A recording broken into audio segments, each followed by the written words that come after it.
Welcome to Om Times TV, a division of Om Times Media and Broadcasting.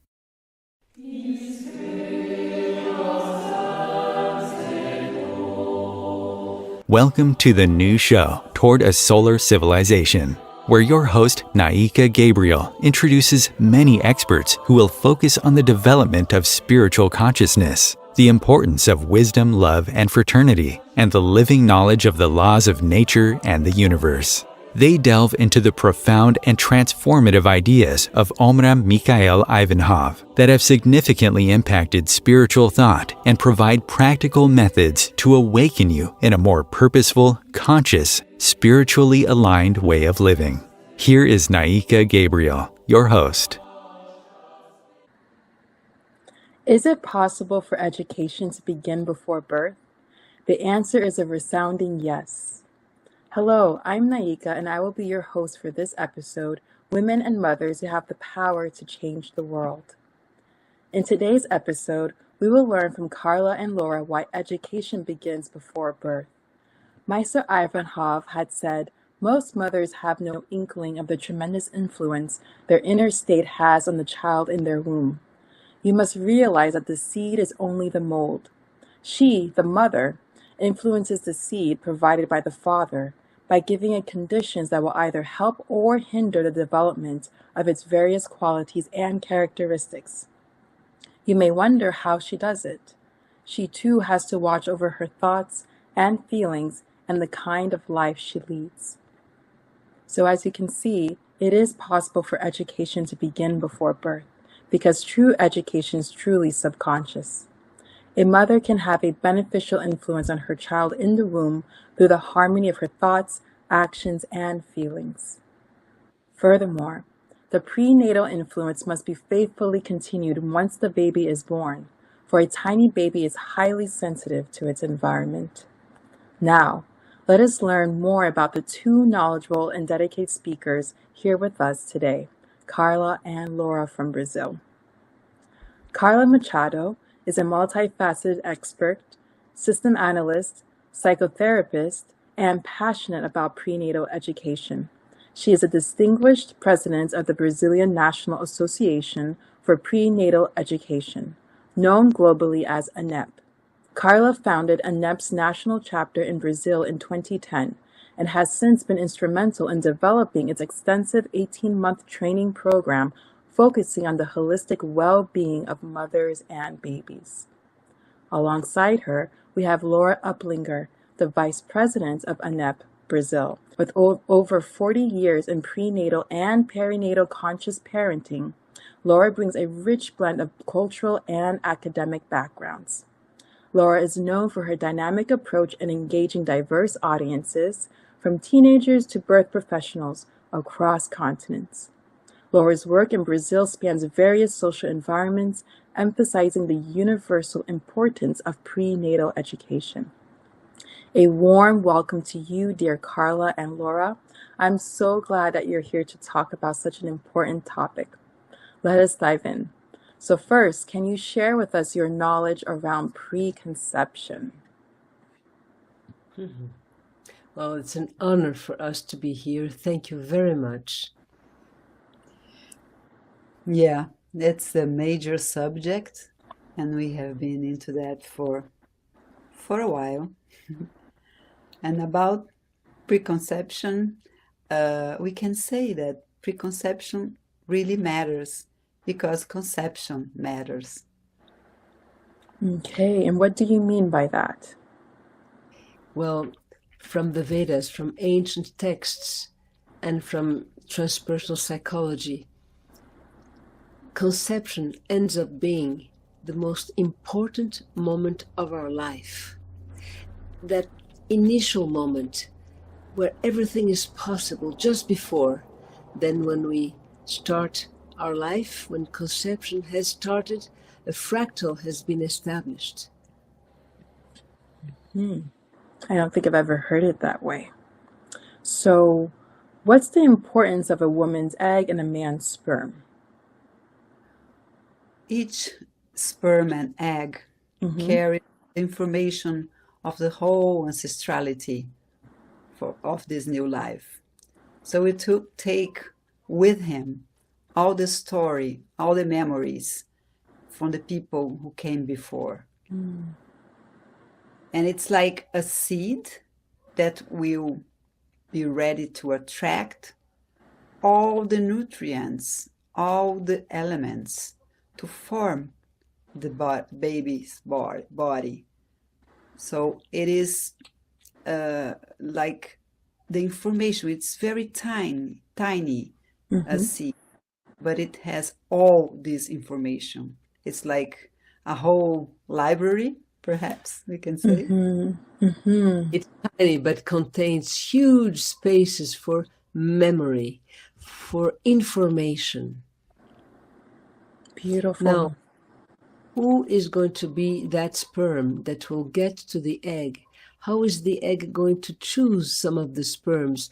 There's a lot that has brought kind of a revolution in our understanding. It's not that frantic race towards the egg. There is speed, yes, and the young ones, young sperm, they get there to the egg first. They have in their head, they're more acid, and they will unveil the egg from la zona pellucida. It is a part like a veil surrounding the egg. And then the egg can open up to more mature, more interesting sperms that they're arriving. And that's the moment of conception, that extraordinary ejaculation, and then a whole movement is set in motion, and it goes round. You know, it's not like a race from one point to the other. There's a whole spiral way of moving. We have learned a lot, but sperm would be for the spiritual psychology a ray of sunshine made liquid. When it's made matter, it's gold. So we have 3 states of light, of sun ray: the gold, physical state, the sperm, the semen of a man, and finally the sun ray, the etheric level. So it is very sacred, this lovemaking. And that leads me to ask you, what is the best way to prepare to conceive a child? Well, there's a lot of work on that.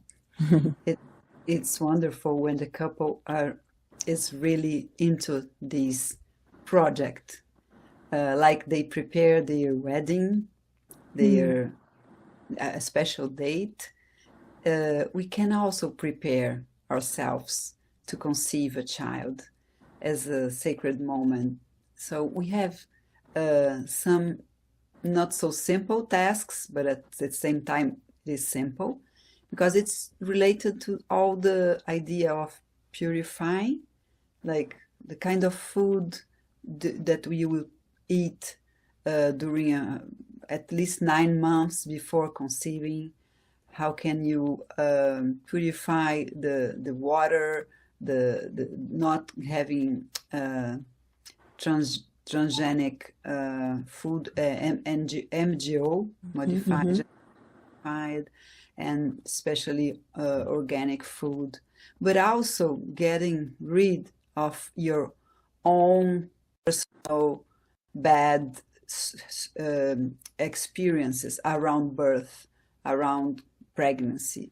And so you can take a while, you can have this time to analyze how you were conceived, how you were gestated, how was your birth.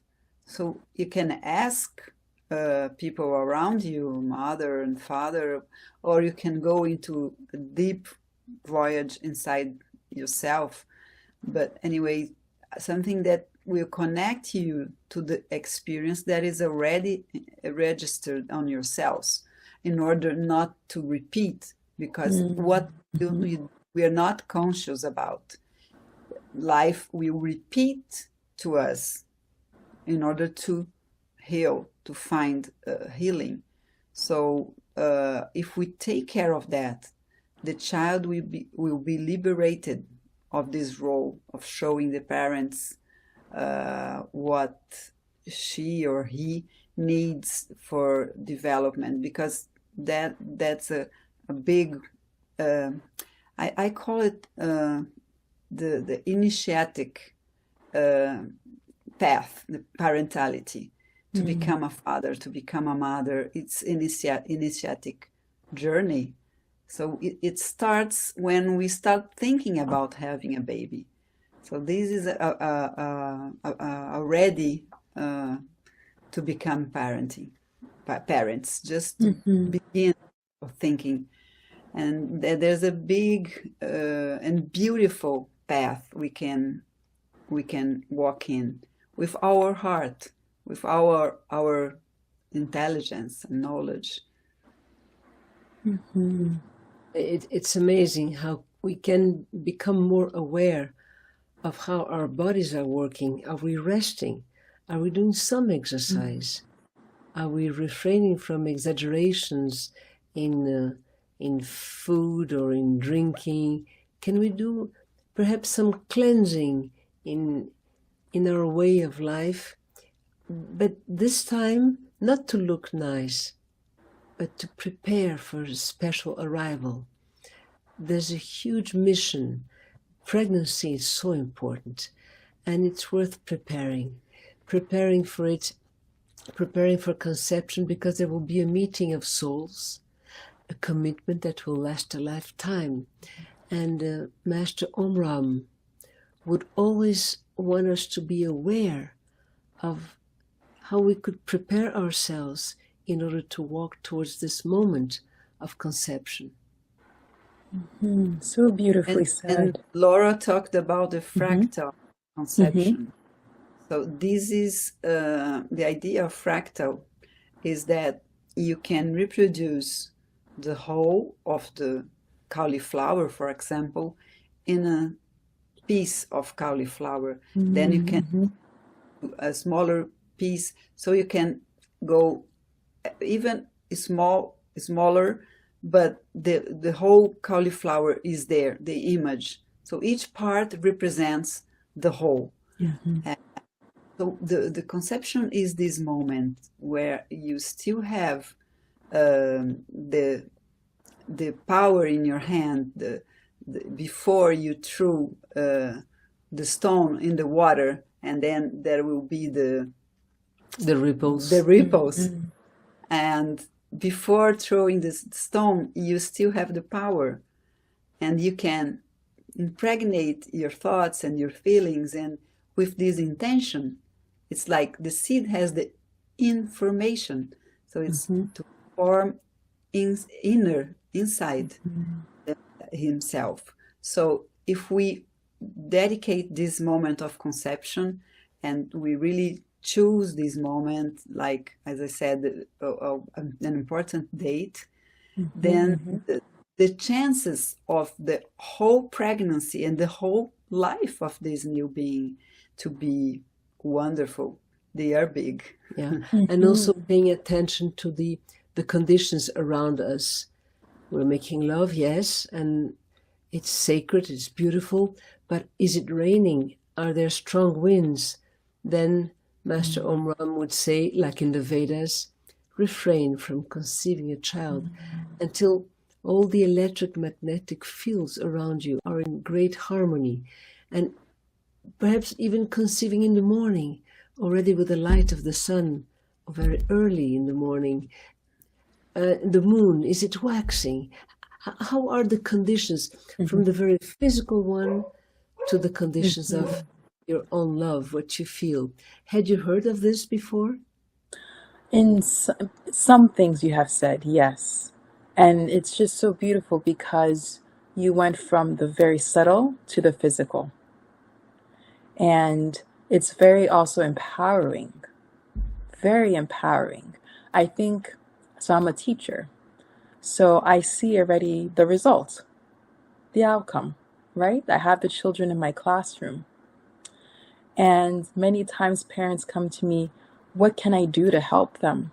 Or it's already done. Like it's like, I don't know what else to do. I don't know what to do. No, often.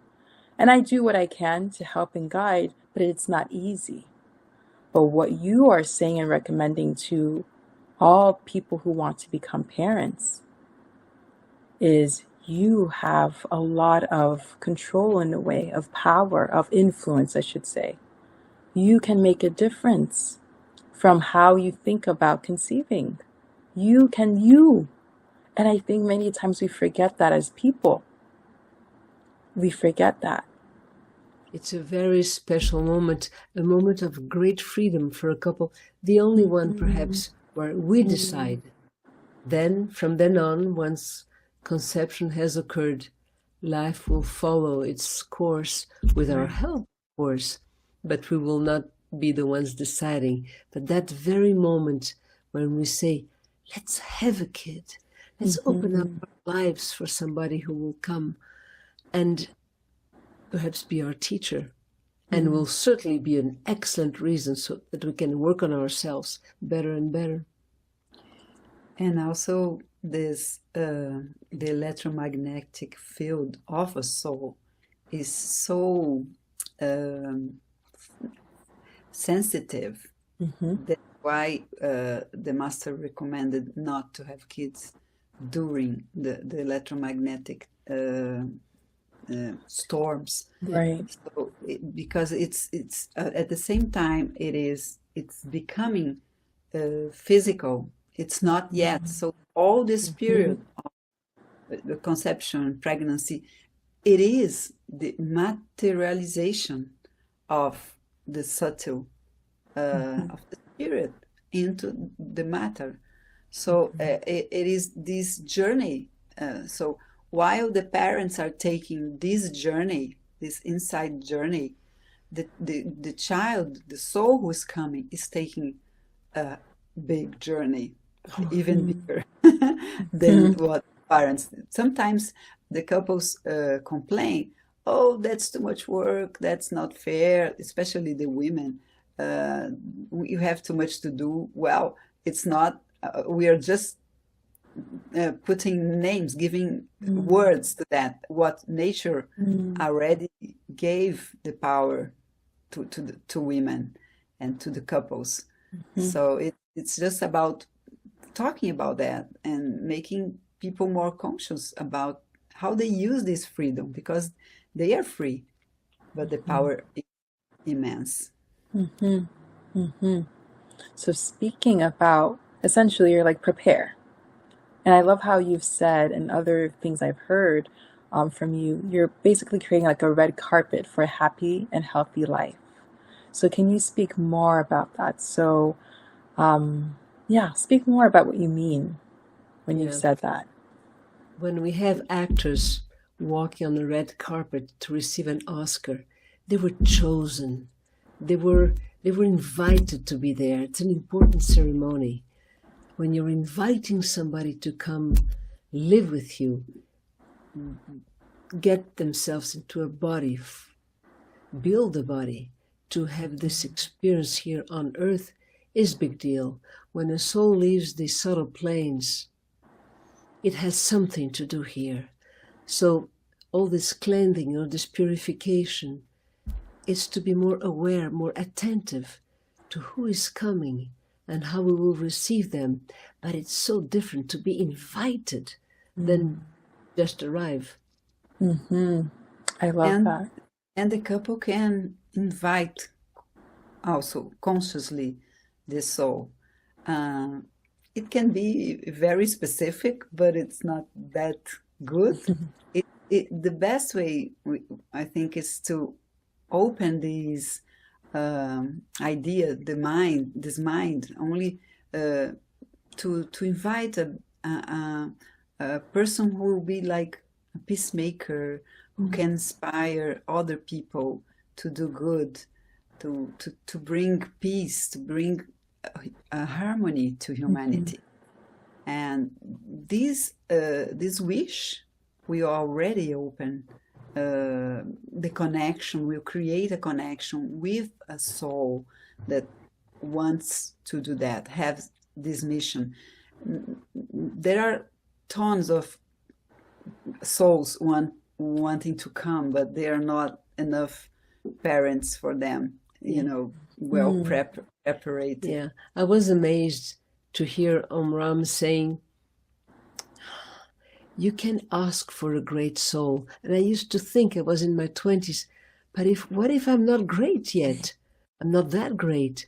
Well, heaven allows us to offer a cradle in our nest for a soul that can be more evolved than ours, and dedicated to the well-being of humanity, dedicated to help the work of the great universal white brotherhood. We're here to bring heaven on earth. Jesus asked us in that prayer he gave us, the Lord's Prayer, thy kingdom come on earth here. So we can be workers for that, and we can ask for some bigger souls. I find this extraordinary, that even if I find myself quite mediocre at times, and that I can strive to be better and to be worthy of a greater soul that I will help start the path here on earth. And speaking on that, if we talk about the opposite, why do you think we do have a lot of the issues we have on earth? Because I know Meister Ivan Hoff has spoken about that. Well, he used to tell us that we don't have any golden age right now, and this was in the 80s, in the 70s, because people are thinking of something else. They're not dedicating their lives towards that. And he even said that it seems so magical, if suddenly everybody would go down in the street, like tomorrow morning, all over the planet, saying to heaven, we want a golden age. It would be a problem for heaven, but it would be obliged. They would have to give us the conditions for a golden age, because now the law of quantity is important. So he said, let's bring on earth children the correct way so that they can thrive. And in the meantime... And then in 3 generations, if we conceive, gestate, and give birth and take care of a kid with consciousness and love and all these ideas, we can bring peace on earth. We can close the hospitals, we can close the prisons, we can close the hospices. The psychiatric hospitals, he used to say, yes, because let's think here together. Psychiatric hospitals and prisons, they are grades we receive as a civilization. They indicate our failure. How come we left others so desperate that they end up in prison or in a psychiatric hospitals? Something has gone wrong. Can we go back to the source? Can we go back to conception? Can we go back to the very reason why we have children? I love that. And I think I've read some excerpts on this topic from Master Ivanhoff, and it's just so fascinating because he really simplifies it. He's like, you want to remedy all the issues of the world? Start at conception. Start also with expectant mothers. Start there. You create a beautiful environment from that point. Whatever comes after, it will be beautiful. It will be better than what was. Yes, and I love that you focus on this work. I love that. Yeah, he used to make fun of politicians. They come with great plans for education, for I don't know, the arts and culture. He says those plans can just be extraordinary, but they might not work if we still bring on earth people who will be envious, irritable, depressive. Yeah, and about depression, we can talk also that the masculine gamete, the sperm, will bring the energy of the masculine ancestrality. So in this sperm, the forces the man carries is linked to the two elements, that is fire and air. So the fire is related to the nervous system, and the air is related to the respiratory system. So the gamete of the father will bring all this energy to the baby, and the women's ovule, the egg, she will bring the elements of water and earth. So it will form. It's not forming, but it's the energy of the water and earth. Water that is related to the circulatory system, and earth is related to the bone system. So you can imagine how these four elements, the two and two, that will be put in together, and then the baby will have this strength for both sides, and for this I think it is connected to the Heavenly Father and to the Divine Mother, because that's what we represent to each other. And then we represent these energies to our kids, to our children. Yes, and we look at our civilization, look at how much depression, even suicide, that has become such a great problem nowadays. So when we stop breathing, our nervous system collapsed. So this ancestral lineage that men and women bring already at the time of conception, with these energies that will be part of the making of the baby. It will infuse the baby's skeleton, bloodstream, respiratory system, and nervous system. These are major things, and this was explained sentence by sentence in the Vedas. There are other systems, but these are the main ones. So when we speak about cleansing, about a healthy life before conceiving, perhaps giving up a little on too much caffeine, or, well, everybody will know how to go about it. It really brings some strength in ourselves when we do that. And that strength in the man and in the woman will be conveyed to the child in the most magnificent way. Beautiful, beautiful. Thank you so much, you too. So I think it's about time for our break. Thank you so, so much. Make sure you all have a pen and paper ready to know the discount code for some of the books mentioned by Carla and Laura. Om Times TV.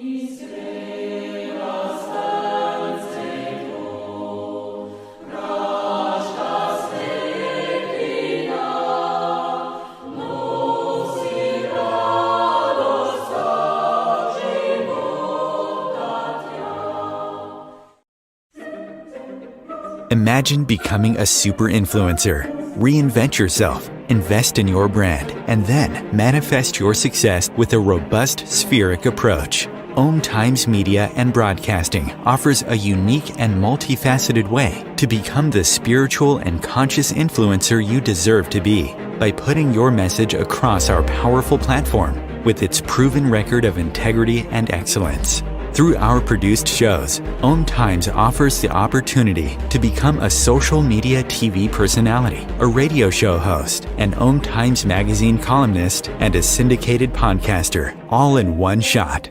By live streaming your show on Om Times TV and broadcasting it across the extensive Om Times radio and TV networks, you become more than a host. You become an ambassador and a force for positive change. Om Times. Open yourself to the possibilities. If I could be you, and you could be me for just 1 hour. If we could find a way to get inside each other's minds. Walk a mile in my shoes. Walk a mile in my shoes. Well, before you abuse, criticize, and accuse, walk a mile in my shoes. Welcome back. I'm glad that you are still here. So Carla and Laura, we left off talking about the real true importance of being conscientious while conceiving, while thinking about becoming parents, and the true impact that it has in the long run. Not just for the child to come into the world, but also for the society as a whole. And that even within 3 generations, it's possible that if we put our efforts in creating a beautiful environment for or during conception and while the woman is pregnant, the world could change. It could be such a beautiful and bright place than what it is now. So now we're going to move on and talk about the time during gestation, pregnancy. So Carla and Laura, let's talk about this very, very, very important part of forming and bringing forth a beautiful, beautiful soul into the world. So can you talk about what does a pregnant mother communicate to her child while in the womb? Oh man, pregnancy is all about communication. There's so much going on. Everything the mother feels, who she is translated into biochemical messages in her bloodstream, and they will contribute to orientate the formation of the baby. Even the genetics of that baby will be aware and will even ask, how should I develop here? And then the blood brings all this information about, yes, it's a safe place here. Go ahead, blossom, or careful, this is dangerous here. And so don't think about communication. You know, it will influence the receptors in the membrane of each cell towards hormones and neurotransmitters of peace or restriction and fear. A lot is done during pregnancy. The child communicates to the mother who she or he is, and the mother communicates constantly. So this is the real mission of pregnancy. Let's bring this sense of imagination that I have. All my senses are heightened. Nature has given me that gift so that I can gestate the person in harmony. Yes. Ram would say, ask the soul of the baby, because during pregnancy, the soul of the mother is a little bit off her body, because she's making place for this other soul to be working with her on the formation of the body. The whole power of the woman is into forming the child. She's not creating it. We do not put the eyelashes together with with the forehead and all that and the eye. No. We give of ourselves. We give the matter and we help the formation. And we can ask the soul of this baby, come on, bring the best materials for this being. I want to help you. I want to bring up this child so that he or she can be a real servant of God. So that's enticing. And we know that we live in a world that is filled with stress. That is part of the reality. So how would you say that pregnant, mothers, or women, how would you say they could go about navigating the world today while still creating such a beautiful, wholesome environment for their growing baby? Well, our reactions is always linked to the way we see things. There is, of course, a lot of challenges and a lot of difficult things to face, but we can react to that with good stress or a bad stress. Bad stress can be, of course, we all will have difficult moments, but if we stay too long, like in a job that I don't want to be, or something that is daily, it becomes a routine, then it can be toxic.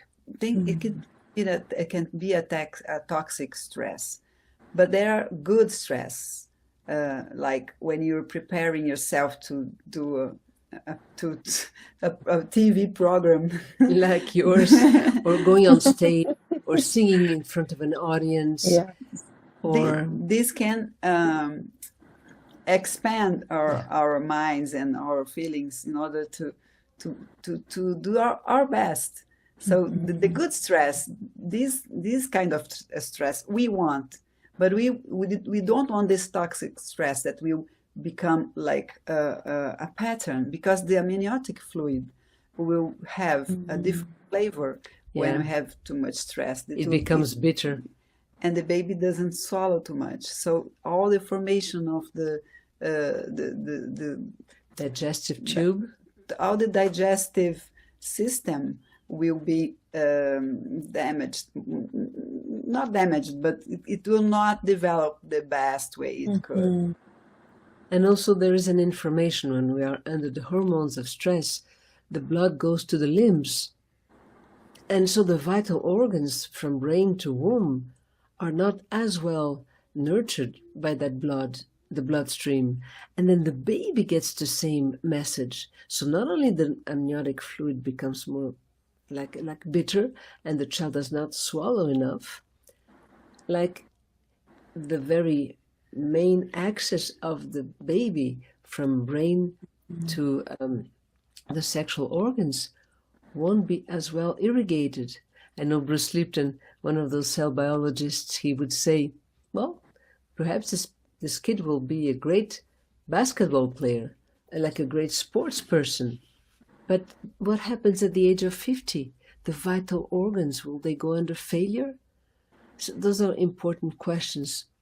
Harmony should preside to the formation of the baby, and the organ that will require the most amount of harmony is the brain, so that you can think long term, you can have empathy.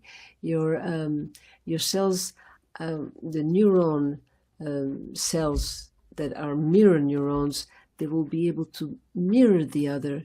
So we will want kinship with all life.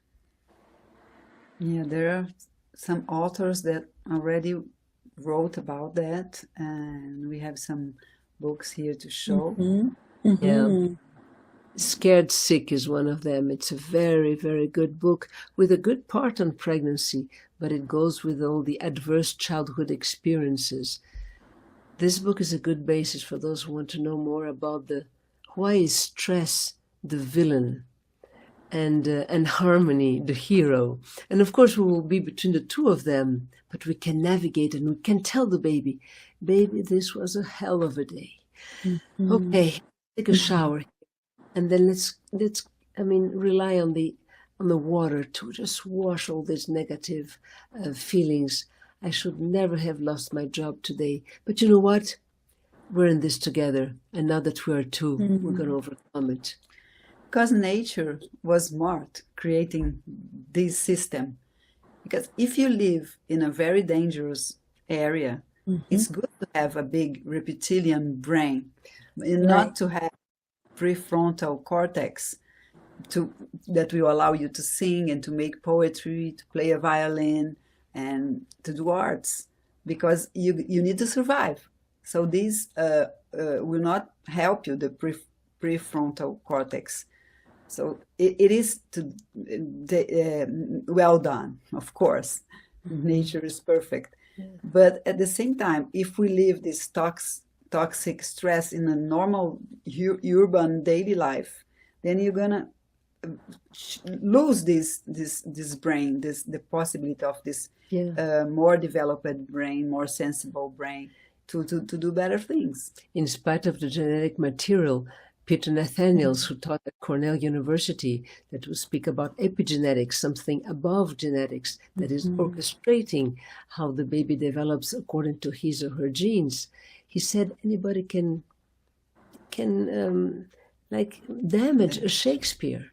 Like you're expecting this extraordinary kid with fantastic aptitudes for writing and philosophy and writing in verses. But there's so much stress, so much cortisol, that the true brain development does not come into being. And that kid might have difficulties learning how to read or write. So we're made, perhaps you have heard that, Naïka, we're made to function with joy as our main carburant, as our main gas. Joy, serene joy, conveys to the bloodstream the correct formula so that every organ can do well. I love something you said, because it's not really about being perfect. And I have a feeling many people watching the show, or who are interested in conceiving, or who are already expecting, might be like, oh, I have to be perfect all the time so that my child could be this and this. And it's like, no, that's not the reality. And no matter what situation you're in, whether you do live in a very dangerous neighborhood or not, or you're going through a lot of stress at work, whatever it is, what is a healthy way to navigate it? Yeah. And by teaching, by talking, like you were saying, to the child in the womb, you are teaching. They're learning from you while they're in the womb. So like you said, if you're in the shower, you're just like, let's just let this wash away and soothe. It's going to be a better day tomorrow. It's okay. Yeah. Can you imagine? The importance is to know that this kid has chosen you and you. So no matter how intricate or difficult your life situation becomes or is, there is an agreement, a covenant between that soul and your soul, that you guys are going to be together. So trust the beings of light and embrace your difficulties, because you will have them.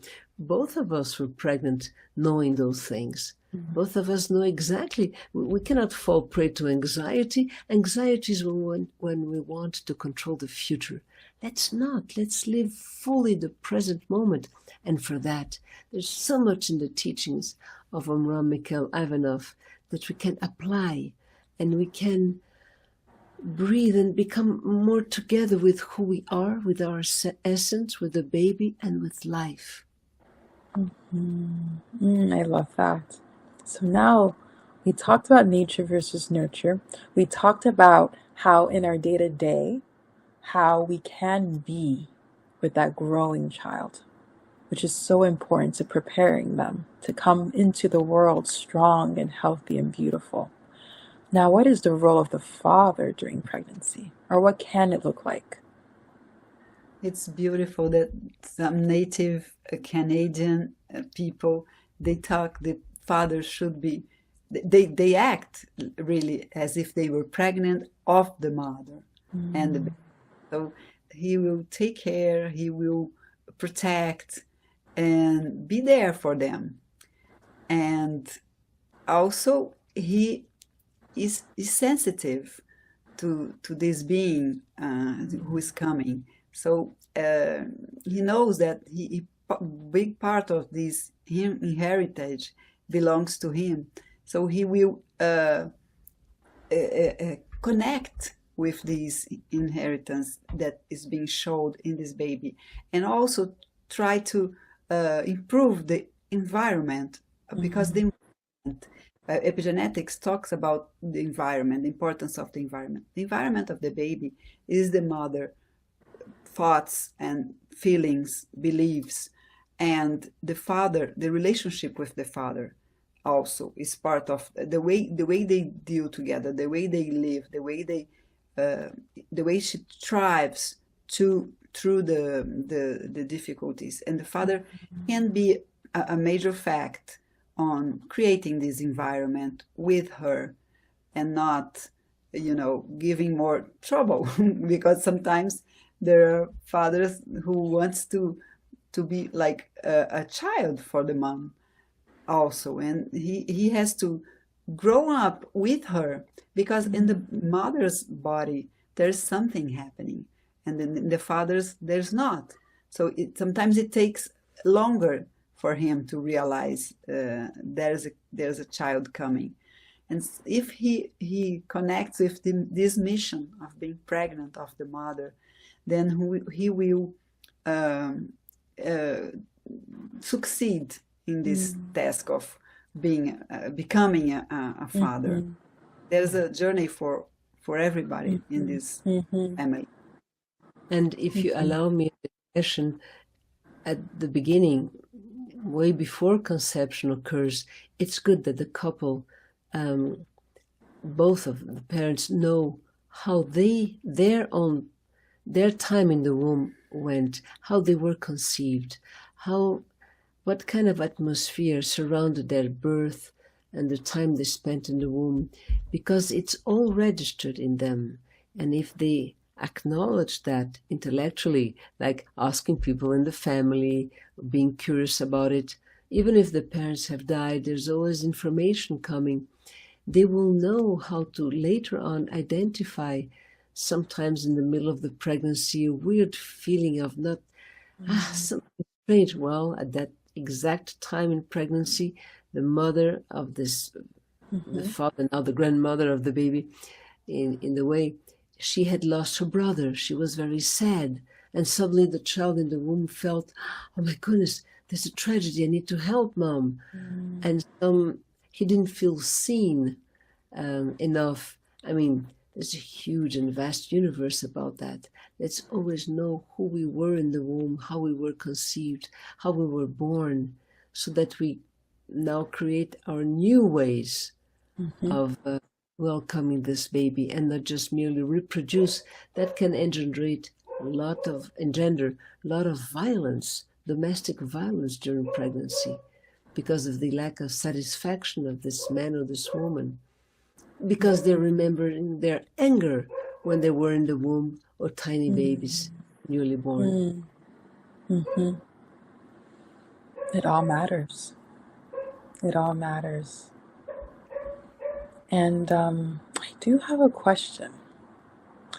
How could now the mother and father to be acknowledge each other during this time? Admiration. What would you say? Because if you have the question, you've been thinking about it. Tell us a little bit. How do you let your imagination free? Tell us, what would be a way to nurture that couple? Because I asked it because we've been talking about the mother and then the father. And then I realized that in my working in the medical field and just friends and family, they often didn't always see each other. It was always like kind of a role and a duty. And if they had taken the time during the 9 months to really form a bond and connection, and see, like you're saying, admiration for each other. They're both part of this creation, co-creation, this miracle, this beautiful treasure. It's How, beautiful yeah, saying, how because if even, they bring the spiritual dimension, wow, now we're talking. And we can only be who we are. We don't need to become somebody else because we're going towards a pregnancy or because we're pregnant. We have to be who we are, but at our best. mm, And this best does not mean that we don't fall from a horse. That doesn't mean that we don't lose it. Yes, but then we start again. We come back. It's all work in progress. And it's also we can improve this relationship when we look to the other, like if we're really looking at divinity, because everyone has the divinity inside.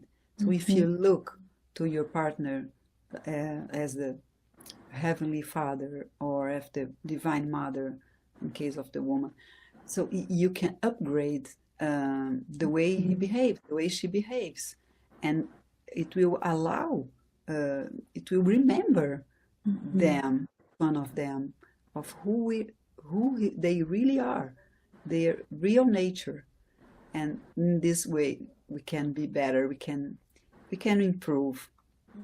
I love that. That is so beautiful. Oh, yes. Imagine that in Greece, a judge, a disciple of Master Omram, Ioana Mari, she devised 10 golden rules. She's a birth activist, besides being a judge of the Supreme Court for Administration in Greece.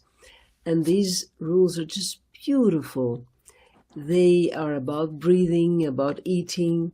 And in Greece, the couples, when they receive their marriage certificate, they are offered the golden rules. It has been going on since 2008. Beware of the Greeks. Once more, they might bring lots of harmony to earth. So all the society should help the mother, because it's a major task. It's a pivotal role, and all the society should engage in this task of respecting pregnant woman, because she is the real educator of the baby in the womb, not by giving lessons of ABC 1 2 3. It's just by creating and keeping this environment. And also, we as a society, we could imagine to create places where pregnant women could be in peace and in connection to nature, to arts, to beauty, to harmony. And this will help this impregnation of all these qualities to her baby and to the future adult. Yes, that was one of the main ideas of Omram, to indicate to governments beautiful places in their land where women could spend the time of their pregnancy, but amongst themselves, like taking a rest from normal daily life, so that they could dedicate their energies to gestate, surrounded by arts, by beauty, by nature. And he said, it might look like a strange plan, but it's worth spending millions. You will see what happens later. Yeah. We have been educating our children in the womb throughout millennia, but we have been educating them for stress, for feeling unwanted, for low self-esteem. Low self-esteem brings aggression. So we've been doing the work, but very poorly. We never knew. We were not guided or oriented in many, many cultures to live that time as a time of utmost importance for the quality of human civilization later on. So we're not just expecting babies, we're expecting future adults. And that's something important to keep in mind when we conceive and when pregnant mothers are living. It's not just in 9 months, oh, a child. No, this is the future. Literally. Well, to finish, we have a gift. Laura wrote a very beautiful poem to read for you. It's about the possibilities. and the planet. And it's dedicated to Master Omram. It came from 2002, the day we met. Yes. Yes, it's amazing. So it goes, the title is I Know a Planet. I know a planet where nations live in peace and nature is respected, where science and philosophy are never used to enslave, to limit, hurt, or spread terror. There, each person is conceived and gestated consciously, and that world reigns a true spirit of kinship with all life, and pregnant women are treated in a very special way. The arts and crafts of each community are made available to them.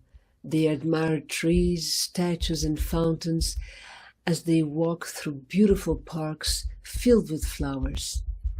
By day, the birds' songs embrace them. By night, the stars entice them to visit distant worlds. In these parks, there are houses where the mothers can take part in many activities. They sing, they weave, they paint, they embroider, they draw. There are also theaters, libraries, and cinemas, and they can study, teach, meditate, laugh, and cry. In the schools of this planet, adolescents study the importance of conception, pregnancy, birth, and breastfeeding for a happy humanity. Couples approach knowingly the moment of fecundation, understanding the physiological, psychological, and spiritual dimensions of a pregnancy, prepared to welcome the mystery of life with serenity. Thank you. Thank you so much for sharing with all of us.